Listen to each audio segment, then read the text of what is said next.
ఇక నవ్యాంధ్రప్రదేశ్ లో law and order కంట్రోల్లోనే ఉంది. 2025లో నేరాల సంఖ్య తగ్గిందని పోలీస్ డిపార్ట్మెంట్ చెబుతోంది. అయితే ఘోర ప్రమాదాలు, ఎన్కౌంటర్లు మాత్రం భయోత్పాతానికి గురి చేస్తున్నాయి. ఆర్థిక నేరాలతో అమాయక ప్రజల జేబులు ఖాళీ అయ్యాయి. దాంతో వాళ్లు లబోదిబోమంటూ సైబర్ క్రైమ్ డిపార్ట్మెంట్ కు పరుగులు తీశారు.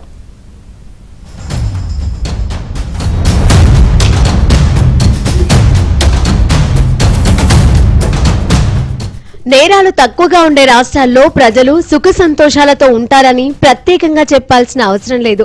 ఆంధ్రప్రదేశ్లో గతేడాది కంటే 2025లో క్రైమ్ రేట్ తగ్గిందని పోలీస్ లెక్కలు చెబుతున్నాయి. మొత్తం నేరాల్లో 5.5% తగ్గాయి.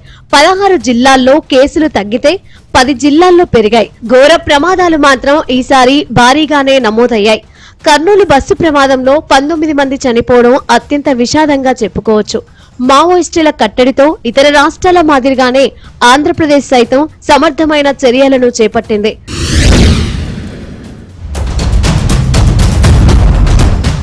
హైదరాబాద్ పటాన్ చెరువులో ఉన్న ట్రావెల్స్ కార్యాలయం నుండి 2025 అక్టోబర్ 23న రాత్రి 9 గంటలకు వేమూరి కావేరీ ట్రావెల్ బస్సు బెంగళూరుకు బయలుదేరింది. 2025 అక్టోబర్ 24న తెల్లవారుజామున 3 గంటల సమయంలో కర్నూలు జిల్లా కల్లూరు మండలం చిన్నటేకురు వద్దకు రాగానే ఉల్లిందకొండ క్రాస్ వద్ద రోడ్డుపై ఉన్న పల్సర్ బైక్ ను ఢీకొట్టడంతో బస్సులో మంటలు చెలరేగాయి. బస్సు కిందకి బైక్ దూసుకెళ్లడంతో పెట్రోల్ లీక్ అయి మంటలు రాజుకున్నట్లు, తరువాత బస్సు మొత్తం వ్యాపించినట్లు అధికారులు వెల్లడించారు. ప్రమాద సమయంలో బస్సులో మొత్తం 43 మంది ఉన్నారు. ఆ దుర్ఘటనలో 20 మంది ప్రయాణికులు సజీవ దహనం కాగా మిగతా వారు ప్రాణాలతో బయటపడ్డారు. కేసు విచారణ ఇంకా కొనసాగుతోంది. ఇక అల్లూరి సీతారామరాజు జిల్లా మారేడుమిల్లి దగ్గర ఓ బస్సు ప్రమాదవశాత్తు ఎత్తైన రోడ్డు నుంచి కింద పడిపోయింది. అరకు నుంచి భద్రాచలం వెళ్తున్న బస్సు ఉదయం 5 గంటల ప్రాంతంలో ప్రమాదానికి లోనైంది.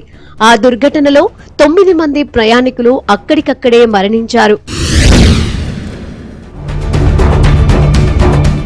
2025లో ఆంధ్రప్రదేశ్లో ముఖ్యంగా 3 ప్రధాన ఆలయాల్లో దుర్ఘటనలు జరిగాయి. ఏడాది తొలి నెల జనవరిలోనే తిరుమల శ్రీ వెంకటేశ్వర స్వామి ఆలయం వద్ద వైకుంఠ ద్వార దర్శనం టోకెన్ల కోసం జరిగిన తొక్కిసలాటలో 6 దుర్మరణం పాలయ్యారు. తిరుమల చరిత్రలో ఇలాంటి ఘటన జరగడం అదే మొదటిసారి. ఇక ఏప్రిల్ నెలలో విశాఖపట్నం జిల్లా సింహాచలం ఆలయంలో వర్షం కారణంగా గోడ కూలి 7 భక్తులు మృతి చెందగా మరికొందరు గాయపడ్డారు. అలాగే నవంబర్ 1వ తేదీన శ్రీకాకుళం జిల్లా కాశీబుగ్గ వెంకటేశ్వర స్వామి ఆలయంలో తొక్కిసలాట జరిగి మెట్ల రైలింగ్ కూలడంతో 9 మంది భక్తులు మరణించారు. 20 మందికి పైగా గాయపడ్డారు. ఈ ప్రమాదాలు ఆలయాల్లో భక్తుల భద్రతపై తీవ్ర చర్చకు దారితీశాయి. దేశవ్యాప్తంగా ఆపరేషన్ కగార్ సమర్థవంతంగా అమలవుతోంది. 2026 మార్చి 31 నాటికి మావోయిస్టుల ఏరివేతే లక్ష్యంగా భద్రతా బలగాలు అడవులను జల్లెడపడుతున్నాయి. 2 తెలుగు రాష్ట్రాల్లోనూ మావోయిస్టులపై భద్రతా బలగాల పోరు తుది దశకు చేరుకుంది. 2025లో మావోయిస్టులకు చావుదెబ్బ తగిలింది. నవంబర్ 18 ఉదయం అల్లూరి జిల్లాలో జరిగిన ఎదురుకాల్పుల్లో మావోయిస్టు సెంట్రల్ కమిటీ సభ్యుడు హిడ్మా మద్వితో పాటు మరో 5 చనిపోయారు. ఛత్తీస్గఢ్ లో నిఘా పెరగడంతో మావోయిస్టులు ఏపీకి మగం మార్చుతున్నారన్న పక్కా సమాచారంతో పోలీసులు దాడులు జరిపారు. ఈ క్రమంలో విజయవాడ న్యూ ఆటోనగర్ ప్రాంతంలో 28 మందిని అరెస్టు చేశారు. కూలీ పనులకు వచ్చినట్లుగా చెబుతూ వాళ్లు ఇల్లు అద్దెకు తీసుకున్నారు. 2 రోజుల వ్యవధిలో రాష్ట్ర వ్యాప్తంగా 50 మందికి పైగా మావోయిస్టులు అరెస్ట్ అయ్యారు. అయితే లొంగిపోయేందుకు సిద్ధమంటూ జర్నలిస్టులకు హిడ్మా లేఖ రాసిన తరువాతే ఆయన ఎన్కౌంటర్ జరిగినట్లు ఆరోపణలు వచ్చాయి. వాటిని పోలీస్ శాఖ తోసిపుచ్చింది. ఏపీలోనే 16 మంది టాప్ క్యాడర్ మావోయిస్టులను పోలీసులు మట్టుబెట్టారు. తెలుగు రాష్ట్రాల్లో సైబర్ క్రైమ్ మహమ్మారిలా తయారైంది. అమాయకులకు మాయమాటలు చెప్పి కొందరిని బెదిరించి లక్షలు దోచేస్తున్నారు. డిజిటల్ అరెస్టు పేరుతో భయపెడుతున్నారు. ఏపీలో జరిగే సైబర్ క్రైమ్స్ కు అంతర్జాతీయ ముఠాలతో సంబంధం ఉంది. మయన్మార్, థాయిలాండ్, చైనా ప్రధాన కేంద్రాలుగా ఏపీలో సైబర్ క్రైమ్ చేస్తున్నారు. దొంగ అడ్రస్లు, దొంగ పేర్లతో నేరాలు చేస్తున్నారు. డొమైన్ నేమ్ తెలియకుండా ఉండే టెక్నాలజీ వాడటం వల్ల నేరగాళ్లను పట్టుకోవడం కష్టమవుతోంది.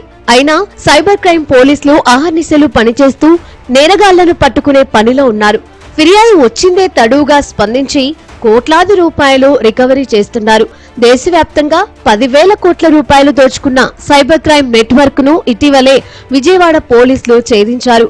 విజయవాడ, విశాఖ, హైదరాబాద్ సహా దేశంలో అనేక నగరాలకు సైబర్ క్రైమ్ తో లింక్ ఉంది. ఒక ముఠా మాత్రమే 20 కోట్ల రూపాయలు దోచుకుందంటే సైబర్ క్రైమ్ ఎంత మేర వ్యాపించిందో అర్థం చేసుకోవచ్చు. తెలిసి తెలియక సైబర్ క్రైమ్ ముఠాలకు చిక్కేవారిని కాపాడేందుకు ఏపీ పోలీసులు ప్రత్యేక అవగాహన కార్యక్రమాలు నిర్వహిస్తున్నారు.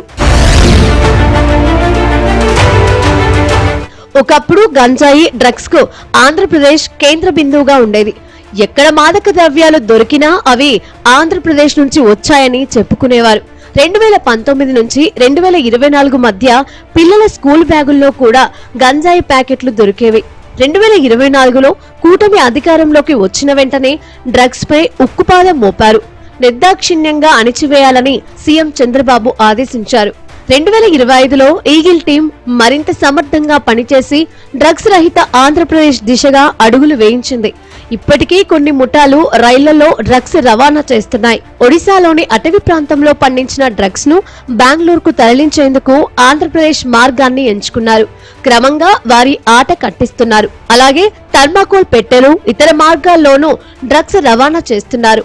ఒక్కసారి పట్టుబడితే కనిష్టంగా 100 కిలోల గంజాయి బయటపడుతోంది. డ్రగ్స్ సరఫరా చేస్తున్న దాదాపు 6,000 మందిని అరెస్టు చేసి వారిపై వివిధ సెక్షన్ల కింద కేసులు నమోదు చేశారు. కొందరు నేరస్తుల ఆస్తులు కూడా స్వాధీనం చేసుకున్నారు. 700కు పైగా వాహనాలను సీజ్ చేశారు. డ్రగ్స్ ప్రేరేపిత నేరాలు జరగకుండా చూసుకుంటున్నారు.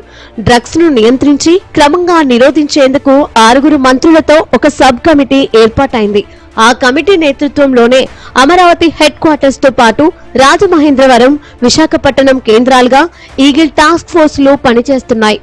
మాదక ద్రవ్యాలు వద్దు, జీవితమే ముద్దు అన్న నినాదంతో విద్యార్థులు, యువతలో అవగాహన కార్యక్రమాలు నిర్వహిస్తున్నారు. గంజాయి రవాణా చేసినా, దాన్ని వాడుతున్నా చూసిన వాళ్లు వెంటనే 1972 నంబర్కు ఫోన్ చేసే అవకాశం కల్పించారు. పైగా డ్రగ్స్ వద్దు బ్రో అనే నినాదాన్ని కూడా పాఠశాలల వరకు తీసుకెళ్లారు.